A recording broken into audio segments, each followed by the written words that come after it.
12 ની અંદર તત્વજ્ઞાન, જેમની અંદર અનુમાનના નિયમો, જેમની અંદર મનોયંત્ર 3.1, જેમની આજે માહિતીઓ મેળવવાના છીએ. અગાઉના YouTube લેક્ચરની અંદર ટોટલ 8 નિયમો સમજાવેલા છે ઉદાહરણ સહિત, જે તમે YouTube માં જઈને જીગરસર આસ્તિક લખીને તેમાંથી ઉદાહરણ સહિત વિડિયો લેક્ચરની માહિતી મેળવી શકો છો. તો આજે આપણે નીચે આપેલી દલીલો છે, અનુમાનના કયા નિયમ મુજબના પ્રમાણભૂત રૂપનું સ્થાનાપતિ નિદર્શન છે તે લખો, જેમની આજે આપણે ચર્ચા કરવાના છીએ. પરીક્ષાની અંદર આવી રીતનો પ્રશ્ન પૂછાય કે દલીલ નંબર 1 કૌંસમાં R સમુચ્ચય S નાનો કૌંસ પૂરો શરતી કૌંસમાં J સમુચ્ચય K. બીજું સ્ટેપ એમની અંદર R સમુચ્ચય S તેથી J સમુચ્ચય K. તો આ દલીલનું સ્થાનાપ્રતિ નિદર્શન છે તે જણાવો, એવી રીતનો પ્રશ્ન પૂછાય તો આપણે અહીં સ્થાનાપ્રતિ નિદર્શન જણાવવાનું રહેશે. તો આનો જવાબ એવી રીતના થશે કે આ દલીલ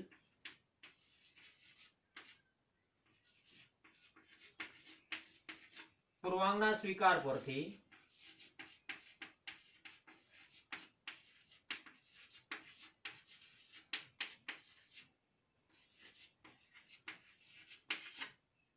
ઉત્તરાંગના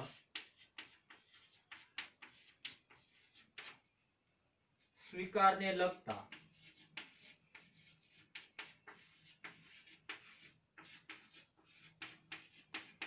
નિયમ કૌંસમાં MP ને અનુસરે છે.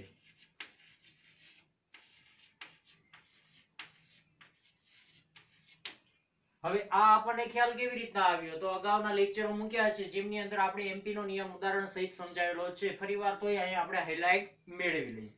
MP નો નિયમ હતો એમનું રૂપ છે આવી રીતનું: P શરતી Q P તેથી Q, જે MP નો નિયમ છે.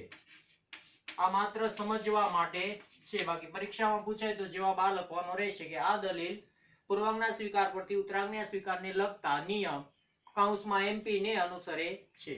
તો આપણે અહીં સમજીએ તો કે R સમુચ્ચય S નાનો કૌંસ સામે P શરતીની નિશાની, જે P મળ્યો શરતીની નિશાની, J સમુચ્ચય K એટલે કે આ Q છે જે Q મળ્યો, પછી એમના પછીનું સ્ટેપ P છે એટલે કે R સમુચ્ચય S આપણે આમને P કહ્યો હતો તે અહીં P મળ્યો છે, તેથી J સમુચ્ચય K તો કે J સમુચ્ચય K આને આપણે Q કહ્યો હતો તેથી Q મળ્યું.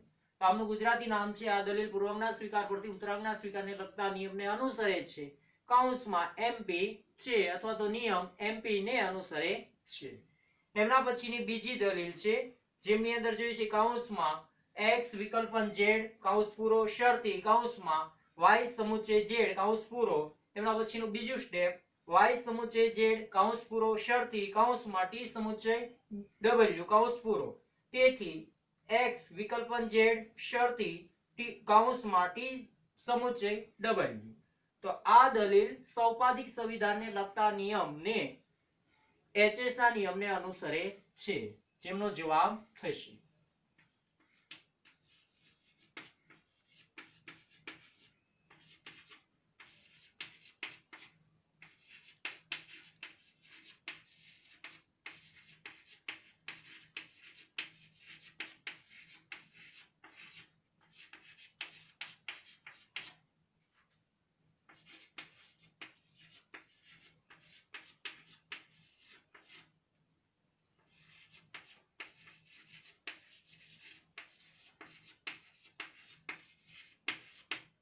જે આપણે ઉદાહરણ સહિત HS નો લેક્ચર સમજ્યા હતા, એમ છતાં આપણે HS ની માહિતીઓ મેળવી તો કે એમના નિયમનું રૂપ હતું જે આપણે જોઈએ: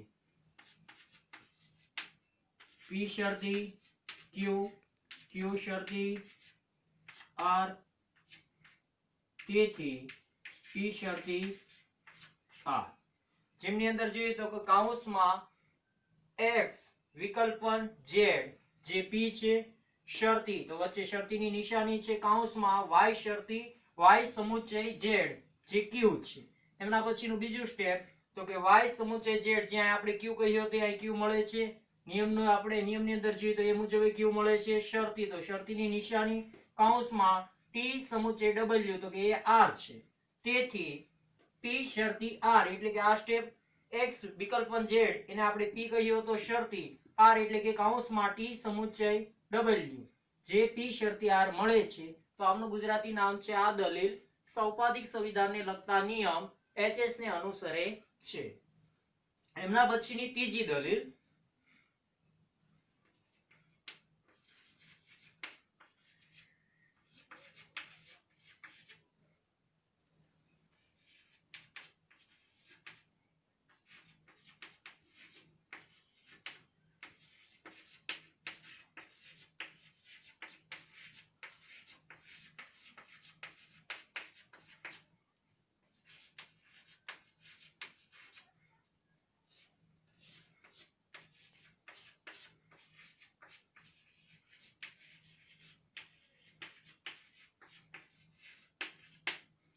આપણે લેક્ચરની અંદર માહિતીઓ મેળવી હતી એમાં ડીએસ નો નિયમ આપણે ઉદાહરણ સહિત સમજ્યા હતા. જે ડીએસ ના નિયમ મુજબ જોઈએ તો એમનો નિયમ છે ડીએસ, તો એ આ મુજબનો છે.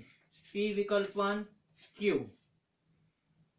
નિષેધ Q તેથી P.